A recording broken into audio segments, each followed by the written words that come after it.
ক্রোয়েশিয়ার সমুদ্রবিজ্ঞানী পিটার ক্রুজিক, যিনি ৩ দশকেরও বেশি সময় ধরে গবেষণা করেছেন দেশটির মেলজেট ন্যাশনাল পার্কের ভেলিকো জেজেরো লেকের প্রবাল প্রাচীর নিয়ে। ৬৫০ বর্গমিটার জুড়ে বিস্তৃত এই প্রাচীরটি গ্রুপার, অ্যাম্বারজ্যাক ও ব্যারাকুডা সহ বিভিন্ন সামুদ্রিক প্রাণীর বসবাসের জন্য গুরুত্বপূর্ণ জায়গা। প্রতি বছর আগস্টে প্রবাল কি প্রতিকূলতায় পড়ে সে সম্পর্কে তথ্য সংগ্রহ করেছেন তিনি।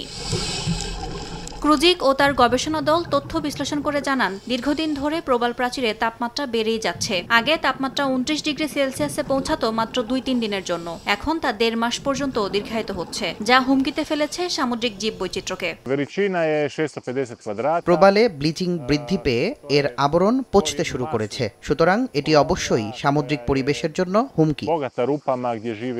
শিল্প বিপ্লবের আগে থেকে এখন পর্যন্ত পৃথিবীর গড় তাপমাত্রা বেড়েছে ১.২ ডিগ্রি সেলসিয়াস। ফলে গত ৪০ বছরে পৃথিবী হারিয়েছে ৫০% প্রবাল। এই তাপমাত্রা যদি গড়ে ১.৫ ডিগ্রি সেলসিয়াস বাড়ে, তবে হারিয়ে যাবে ৭০ থেকে ৯০% প্রবাল। ২ ডিগ্রি সেলসিয়াস তাপমাত্রায় টিকে থাকবে কেবল ১% প্রবাল।